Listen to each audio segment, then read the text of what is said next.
ఉమ్మడి కరీంనగర్ జిల్లా పెద్దపల్లిలో ఎమ్మెల్యే విజయరమణారావు పర్యటించారు. అనంతరం పెద్దపల్లి కేంద్రంలోని బస్టాండ్ సమీపంలో నూతనంగా నిర్మించబోతున్న బస్ డిపో పనులను ఎమ్మెల్యే ప్రారంభించనున్నారు.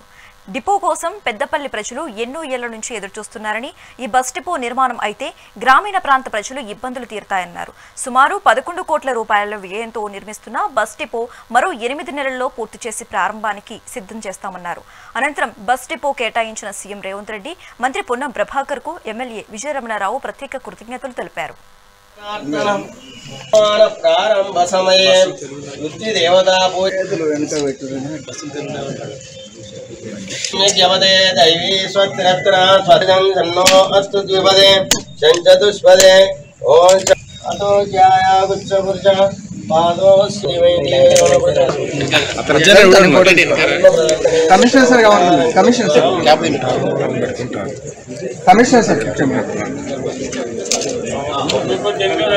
సార్ ముందు రాని అనేది పెద్దపల్లి ప్రజల చిరకాల వాంఛ.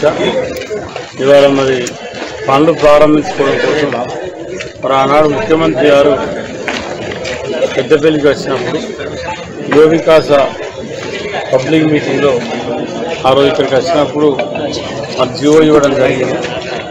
దానికి అనుగుణంగా మరి ఆర్టీసీకి ఎన్ని ఎకరాలు అయితే బాగుంటుందనే ఆలోచన మేరకు 4 ఎకరాల 34 గుంటల భూమిని మరి మన ఆర్టీసీకి ఇవ్వడం జరిగింది. మరి ఇక్కడ ఉన్నటువంటి సివిల్ సప్లై గోదాం కానీ, తర్వాత ఈ ఆఫీస్ కానీ, మండల ఆఫీస్ కానీ అవన్నిటి ఇక్కడి నుంచి షిఫ్ట్ చేసి మరి ఇవాళ మనం ఇక్కడ చెట్లు కూడా అవన్నీ ఉంటే కూడా గత 15 రోజుల నుండి చెట్లను కూడా తీసేయడం జరిగింది. అంటే వారికి అనుగుణంగా ఆర్టీసీకి ఏ బిల్డింగ్ అవసరం, ఏది ఉండాలి, ఏది ఉండద్దు అనే విషయంలో సంబంధిత ఉమ్మడి కరీంనగర్ జిల్లాకు సంబంధించిన ఆర్ఎం గారి నేతృత్వంలో వారి ఇంజనీర్ విభాగం ఏది ఉండాలి, ఏది ఉండద్దు అనేది వాళ్ళు ప్లాన్ చేసుకున్నారు.